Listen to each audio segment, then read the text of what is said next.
Welcome, everybody. My name is Mina Jane. I'm the director of the Ashland Public Library, and I'm always super glad to be here with Jane Healey, who took a month's break to go on vacation, and now she's back. So she's going to be making wonderful historical fiction book recommendations. I want to thank the Friends of the Ashland Public Library for supporting this program, and I'd like to thank Jane for sharing this program, letting us share it with other libraries, because, of course, when libraries work together, we make magic.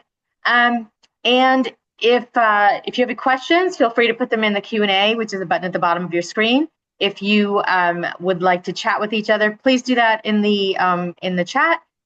Feel free to let us know what you're reading and loving, or we don't need to hear what you're not loving, but things that you're enjoying. And I will send a list to everybody afterwards with Jane's recommendations, as well as anything in the chat. So please feel free to use that tool. Jane is back, like I said, from vacation, and she's in between exciting things. One is a vacation, and one is her next book coming out, The Women of Arlington Hall, on August 1st, and we cannot wait. Carrie recommended it highly. We had a lovely gush about it last month, and I cannot wait for it to come out. So in the meantime, I know you are talking about other people's books. Yeah, as usual, I tried to pick a wide range of eras and types of books. And so the first one is Renaissance era, and centers around the Marchesa of Mantua in 1474. Her name was Isabel d'Este, and she was very influential in the Italian Renaissance, and she attracted artists like Michelangelo and Leonardo da Vinci to her court. And so I love this is kind of a biographical fiction, brings Renaissance history to life through Isabella's eyes, blending fiction, biography, and art history. And those are things that I love. And so I thought that would be a really fun one. She's known, Sarah Dunant is known for The Birth of Venus was one of her most recent books. So, and that released on June 5th.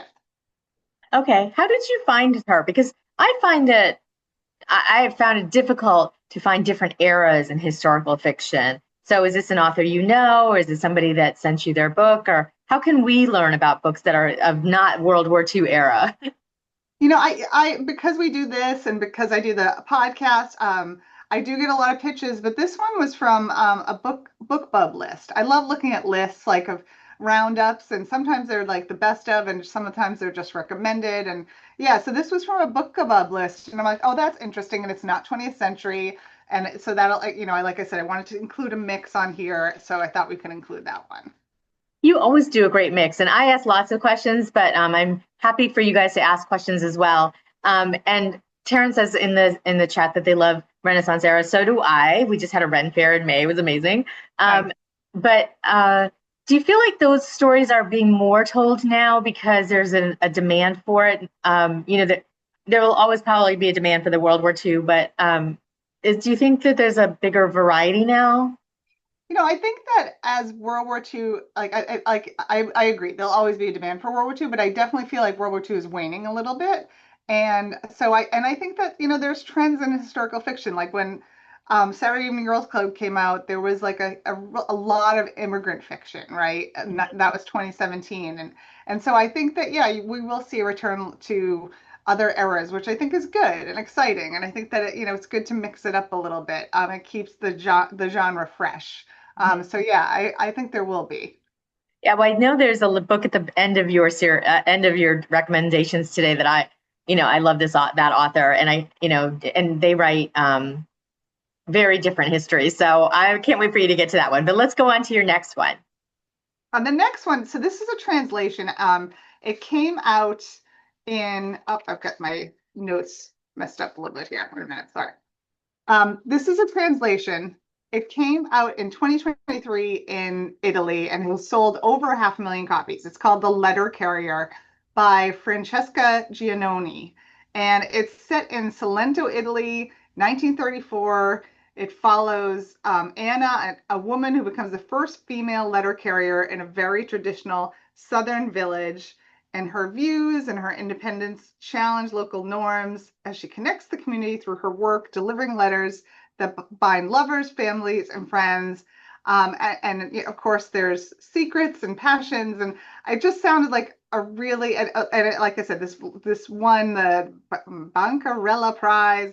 It's like gotten huge buzz and sold a ton of copies in Italy, and I'm like, oh, this looks like a really interesting read and something that I would love, and anything Italian, basically. So yeah, so this one looks really good, and it comes out. It just came out July 1st last week. So. Um, I want to ask you about the translation because I saw that when you sent the list. Is that do you think American publishers are doing a better job of bringing in stories written by the people of those places in translation for American readers?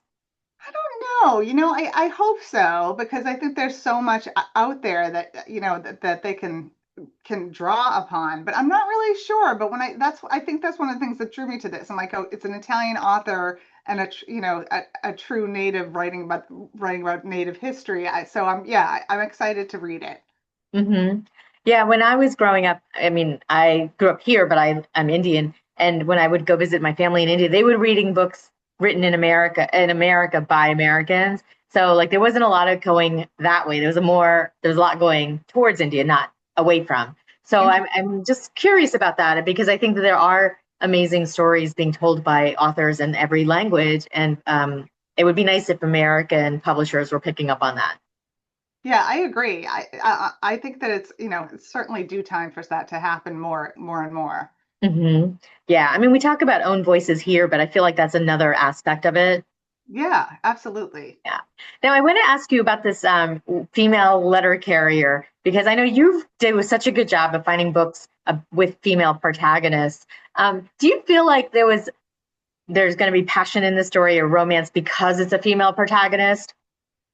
I don't know. I think Italians are pretty passionate people as well. So I think it's a little bit of that and the fact that she's a female protagonist and she's kind of, defying norms of cultural norms. I love anything like that. Like a trailblazing woman, female character is always really fun to write about and fun to read about. So. Hmm. I have to warn you that Jane has no idea what I'm going to ask her, so I feel bad for her I sometimes. know. No, no, no. I'm like, am I doing okay? I'm trying. Think you're great. It's just me like being like very curious about crazy things. So yes, that check that out, the letter carrier. It looks so good. It really does. Yeah, I'm excited for that one. Next one I have here, right? You don't have Wayward Girls. Is that the No, I next don't have it. one? Okay. So I have this arc because she's coming on my podcast, Susan Wiggs, very talented author. Really, I haven't read the book yet. It comes out July 15th and really interesting, based on a true story in a Catholic reform school for girls in 1960s Buffalo, New York. It sounds like it's a little bit dark. Six teenagers in the reform school are confined for reasons of being ill-behaved, for being gay, and they have to endure forced labor, harsh treatment, but they also form bonds with each other. So I was like, this it's based on a real institution in Buffalo, and it's based on survivor interviews because 1960s wasn't that long ago. It sheds light on hidden abuses in American history, particularly within church-run institutions. So a little bit of a dark subject, but it's getting tons of buzz, and I'm really interested in diving into the story. Mhm. And Susan Wiggs she always written more women's fiction or romance because that name is so familiar to me, but I've not known her as a historical fiction writer. Yeah, I think this is one of her first historical fiction novels. She's definitely more of a women's fiction. She's written a ton. I have her author's notes here, but I think Wayward Girls is one of her first forays into historical fiction. Hmm. Yeah. I mean, I think we've talked about books that have, I think there was one that you did about the Indigenous schools up in Canada that was really horrific. So it's interesting that these kind of stories are coming out more and more frequently. Yeah, I was thinking about small things like these that they made into a movie and it's based on a story. I'm blanking on the author right now, but that's about the Magdalene laundries, which was really like the same type of place for the girls who were pregnant and they were forced to stay in these homes run by nuns and enduring horrible treatment. So it has, this book has kind of shades of that, of those darker periods in at this time American history, not Irish history, but yeah. Mhm. That was written, Francis says, by Claire Keegan. Yes, yes. Thank you. Thank I you. love this audience. I know. I'm like, someone Google that for me, please. Thank you, Claire. Love it. Yeah. Okay. Well, so yeah, I mean, it's horrible stories, but you always wonder, like, what will people write about in 100 years about right now? And, I think that there'll be some interesting and horrific stories as well, but, also, maybe some heartwarming stories. Um, Yeah. but because even with the World War II and the Nazis and things like that, there were stories of survival and community and things like that. So I think it's really interesting how people pick up on certain aspects of different eras to write about. And right now we have a fuller story being told. Yeah, I think that's really true. And I think that, aspects of World War II that I always like to write about are, obviously you cannot take away from the darkness of war and the horrors of war, but there was always heroes, there were always helpers, there were always people making the right choices, and I think that hopefully in this time period you're seeing that. I was thinking about that. I'm sure you all saw it on the news, the horrible Texas flooding, but there was this young kid, 26-year-old Coast Guard kid, who rescued 165 girls, and he was so kind and humble. I'm gonna get choked up when I saw his interview. Like, you know what? There are good people in this world, and there were good people in World War II. And yeah, I think that hopefully stories like that of this time period will endure more than some of the others. Yeah, no, I absolutely. And that guy should absolutely have a story written about him. Maybe you could do it. Yeah, Not right. historical fiction, but That's all right. yeah. All right, let's move on. The next one, also a really well-known historical fiction author, Ellen Marie Wiseman. I know she's well loved. This is Hmm. The Lies They Told. This is actually, I think that this is going to be a really fascinating story. And it's also getting a lot of buzz. My notes are all over the place. So this one is, 1930s Virginia, and it's a young immigrant woman who experiences and is sent in the center of the America's eugenics movement, which Mm. was the sterilization of populations. And the main character is Lena Conti, a young immigrant mother who is sent to an institution, a state institution, and after being accused of being feeble-minded. That was why they sent her there. And so she has to fight for her daughter and her community. And like I said, it's getting a lot of buzz. Ellen Marie Wiseman is New York Times bestseller, USA Today bestseller. She's written some amazing books. The Lies We Told is her latest and comes out July 29th. She's also coming on the podcast. And I'm really excited to talk to her too, because when my first book came out, and we've talked about you have to ask other authors for blurbs, like to endorse your books, and I didn't know anybody. I knew no one in the industry. I knew no authors, and my editor reached out to lovely Ellen Marie Wiseman, and she wrote this lovely endorsement of that book, and I'm like, I'll never forget that kindness. So I'm so glad to promote this latest book of hers and talk to her and thank her, not in person, but over Zoom, which is nice. Yeah. That's amazing. I mean, I guess I always think that about that with any writing community. Like I read romance. I talk to a lot of people about horror books, but the historical fiction community, is it pretty tight? Are people kind of out there on their own doing their own research and stories? I think that, everyone is, because at least in my opinion, everyone's doing their own thing in terms of research and the work, but it's a really incredibly supportive community in terms of like when books get published, like obviously with the podcast, but I'm always happy to promote, and everyone lifts each other up. There's not the feeling of competitiveness I kind of expected when I kind of got into this. Like I thought it would be kind of brutal and cutthroat, but I think every author I know is like, it's so hard. This industry is so hard. We know what it takes to be here. Let's just all kind of like lift each other up and try to support each other, which is really Mm. amazing.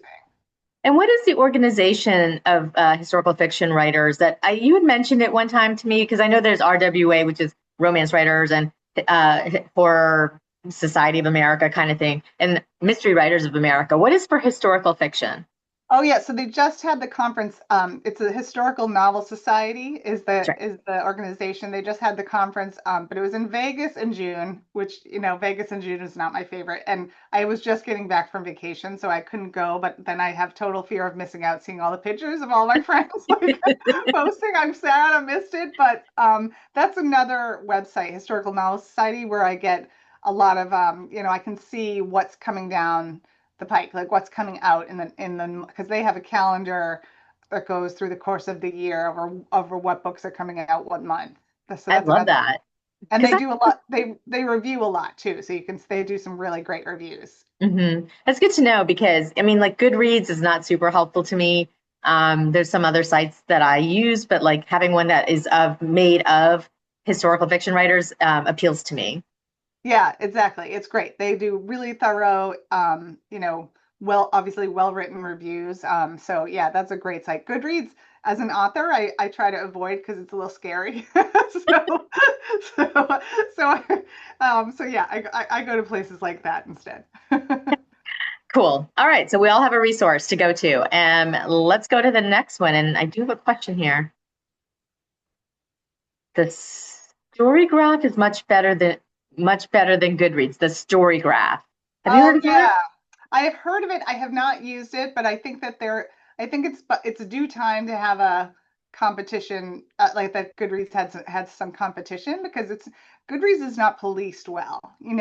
There's been some recent articles about authors getting trolled and getting like having these bad reviews, these one-star reviews that can really Hmm. like do damage to a book, Yeah. especially in the early days. And so yeah, I've heard good things about Storygraph, and I would be interesting to see. I'd like to see, an alternative to Goodreads. Yeah, absolutely. I'm all over that. Thank you for sharing. Thank you. Let's keep going. Yes. What do we got? L.A. Women. I interviewed her this morning. This is a London-based author, and it's all glary. Beautiful cover. Ella Berman. She's a London-based author. This is her third novel. It's 1960s and 70s Hollywood. It's about two friends who are kind of rivals, kind of like frenemies before frenemies was a word. They're both writers. They're both competitive. One's really a free spirit. One's kind of uptight. And one of the one who's uptight decides to write a novel, get a book deal that is based on her kind of wild and free friend's life, but like taking all these details directly from her friend's life. And so it's about like women in the 60s and 70s in Hollywood and trying to make a name and trying to make a career and the choices they have to make and the competition among women and the support among women as well. It's loosely based on the relationship between Joan Didion and Eve Babbitt's, Hmm. two writers. She said that Joni Mitchell and Carole King were also inspirations for the story. She has a really beautiful way of writing. Her first two books were one was a Reese Witherspoon pick and one was a Read with Jenna pick. So I was like, good for you. So this is the third one, and this one comes out August 5th. LA Women. It is a beautiful cover, and Yeah. it's so funny because I was like, "Oh, good, a lighthearted one." Oh no, it's not lighthearted. No, no, not quite. I know. We always no. Well, the next is it the next one? The next one is lighthearted. Okay, thank you. I need Yeah. one amongst the eight. Yes, exactly. Always have to have a couple lighthearted ones. All right, should we go to that one? Oh, sure. Because Is that me? this is one of my favorites. My favorite authors because she's a delightful person. We share the same publisher. I mean, you all probably know her. Reese Bowen has written so many novels. She does like kind of cozy mysteries, and then she does historical. This one is called Mrs. Endicott's Splendid Adventure. Comes out August 5th as well. And it says in 1930s England, Ellie Endicott's life is upended when her husband leaves her after 30 years of marriage. And so she decides, I mean, who wouldn't? She travels to the south of France with friends where they rent a villa to build a new life. I'm like, you go, Ellie, because that's like my favorite area of the world. So as the threat of war looms, Ellie's journey becomes one of self-discovery, resilience, and unexpected adventure. So I'm super excited. She has just a beautiful writing style, and this one seems, even though it's like on the, 30s are not a great time for the world. It seems like it's more about friends and a woman kind of finding her second chapter in life. So, Hmm. I find it interesting. I always find it interesting that the impetus for women to go explore and find themselves is, you know, a bad relationship, or for the most part, Yeah, yeah. Um, Like Eat, Pray, Love, yeah. exactly. Or even like, what was that when, about Tuscany? Oh, yes. Um, See, this is what happens when I'm in front of an audience. I like blank out. I just remember, is it Diane Lane or Yes, Diane? Under the Tuscan Sun. That is one Yes, of my comfort movies that I watch when I'm cooking because I just love the scenery and yeah, yeah. Under the Tuscan. I'm going to totally take like a cooking tour of Tuscany someday. It's a bucket list thing. Yeah, that would be magical. Yeah, totally. All right, let's go. All right, so the next one, she's a local author and a friend, and she's a terrific writer. Juliet Fay, The Harvey Girls. Hmm. And this one comes out August 12th. Reese Bowen and Juliet Fay are both going to be on my podcast too for interviews. Um, Juliet's awesome. She's just such a lovely person and a talented writer. And so this is interesting. I hadn't heard of this before. So it takes place in 1920s, and it's about waitresses in America's first hospitality chain along the Santa Fe Railroad. It was called. They joined. So it's about these two friends, or they aren't friends. They're strangers who become friends.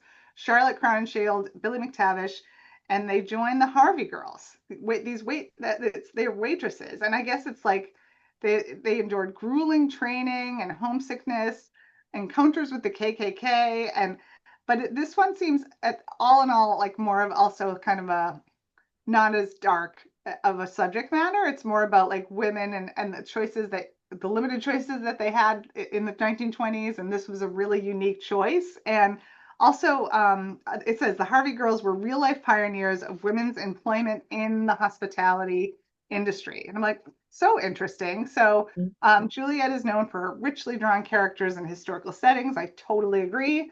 And yeah, oh, the author is Juliet Fay. Julie. Lori Jasmine S. Yeah. So Yeah, I interviewed her once, and I can't. I mean, even though she writes like amazing stories, she was so funny. I was like, yeah, why aren't you writing humor? But because, and I think that like sort of her personality comes out in a lot of her books. So they're a little bit lighthearted, but she does go into really important things. Like, I mean, I can just imagine them. Like, are they the women that had the little like little cigarette things that they had to hold around their necks? The Harvey I don't girls. know. It kind of looks like it from the cover. This is another Yeah. one I need to dive into. Yeah. Uh, Well, oh, do I you have mean, a? it's our perception of what we think that time period was like. Oh, Yes, yes. Judy Garland was in the Harvey Girls. Interesting. Oh, who knew? Yeah, Yeah. that's Well, interesting. Beverly did. Yeah. Oh, and Marie Claire says, do you have a list of these recommended books? Not able to see titles and names. I know because my glare. I've got to work on that. Yeah, But that is yeah, okay. Mina's going to send out a list afterwards. Everyone will get a copy. So Yeah. Also, Frances said the author of Tuscan Sun was another Frances, Frances Males. And so people are talking about the film and how much they enjoyed the book as well. yeah, I liked both. Then that was kind of a memoir, like not even fictional. I mean, I'm sure they really fictionalized the movie, but that was a super fun movie. I still love Yeah, it. Mhm. definitely. Like you said, a comfort watch, I would say. Yeah, totally. Okay, so I get the last one. Ha ha. Yes. Icon and legend himself. This is Circle of Days by Ken Follett, who has sold, it's one of the fun facts about Ken Follett, over 160 million books. I've Um, bought so many of them. God, I mean, talk about like not only a genius, but so prolific. And I've like listened to interviews with him. I have a BBC Maestro account, which is like you can take online courses, and did online writing course. He just seems like a really nice person too, like just a really nice down to earth guy. So once again, he's found a really interesting, this comes out September 23rd, Circle of Days. And it explores I remember recently listening to an interview, the origins of Stonehenge. And so, I mean, like, what an interesting topic, first of all, and such a I mean, a totally different era in history. So he's going back to like the Pillars of the Earth was about, ancient architecture, and this is the same kind of. This is how he mines for stories, right? So this is about the origins of Stonehenge, set in prehistoric England. The story follows the lives of Selft, a gifted flint miner, Joya, a visionary priestess, and Neen, her sister. They follows their struggles amid tribal tensions, drought, and warfare. Joya's dream of building a monumental stone circle inspires a generation, but the path is fraught with conflict and sacrifice. And like all of his books, this one spans eras and continents. And I'm just in awe of him. He's amazing. Yeah, I can't Mhm. wait. I would love to get into his brain about how he does his research. Oh my What gosh. nugget does he find that gets him to write these, these tomes, Oh, basically, right? yeah, and it's like, and yet they're riveting, right? They're like a Mhm. thousand pages long, and it's like unbelievable. Yeah, yeah, so interesting. And I'm excited. I'm excited that he has another one coming out. So, Okay, so how can we get him on your podcast? How can we get him on a Zoom with me? oh my gosh, I totally emailed him, and of course, I've never heard from him. But I've tried, and my publicist has tried, but I'll keep trying. Yeah, especially he has a new one out. You never know. I'll put in a plug for you. Hey, thank you. Like Denise, I loved Pillars of the Earth, and I think that part of the reason was it was really the only book of that era that I'd ever seen. And again, well written, superbly researched. The storytelling was riveting, as you said. So I'm really looking forward to this one because I love his take on those kind of things. Yes, yeah, and I think in his BBC Maestro, he breaks down his research, his course. It's like one of these virtual courses you take on your own, and he does all these segments of it, and he breaks down his research, but he also talks about like at the end of the day, it comes down to the story and the characters, right? Like, do you care about these characters? Do you care about what happens to them, and how he kind of develops the whole storyline for these epic tales. Mm-hmm. And that goes back to our discussion or the discussions we've had through the months about why people like historical fiction versus nonfiction. It's the storytelling, It right? is. Yeah, yeah.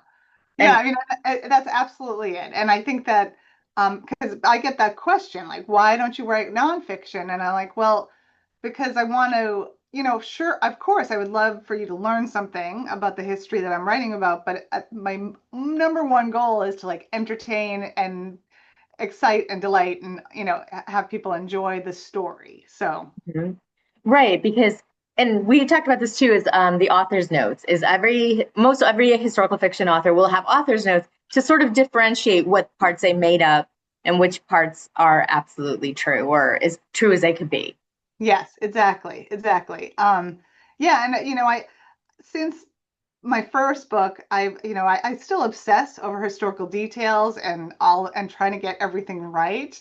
But when I interviewed, again, another icon, Kristen Hanna, um, I'm not trying to name drop, but when I interviewed her, she's like, yeah, I've gotten away from being so obsessed about the research and the research details, and I focus now more on getting the essence of the time and place, and the and I'm like, oh, that's a really good way to frame that, right? Like, of course, you want to get historical details right and all that, but like, you really want to get like the essence of the time and to tell a really and also tell a really good story. Hmm. Right. So like we feel like we could just drop ourselves in there and feel right at home. Yeah, It's like, exactly. like the lack of cleanliness in toilets.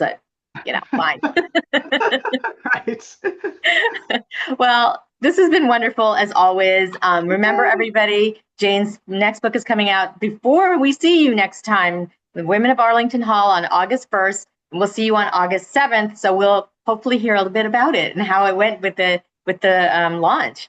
Yes, thank you so much. Yes, it's out August 1st. I want to give a shout out to Bookends in Winchester because they have signed copies that you can order and they'll ship anywhere. Bookends in Winchester, Massachusetts, they're also hosting my launch. And so you have to register for the launch just because it's August. We don't know if people are going to be around or not. But yeah, Bookends in Winchester, you can Google their website and and check out all the details about my launch event, and also if you want a signed book. But thank you so much. Thank you for letting me talk about it. And as always, this is so fun. It's nice to be back, Mina. I missed you. I missed you too. All right, everybody, happy reading, and I'll see you next month. Happy reading, everyone. Take care. Have a great month. Take Good care. night.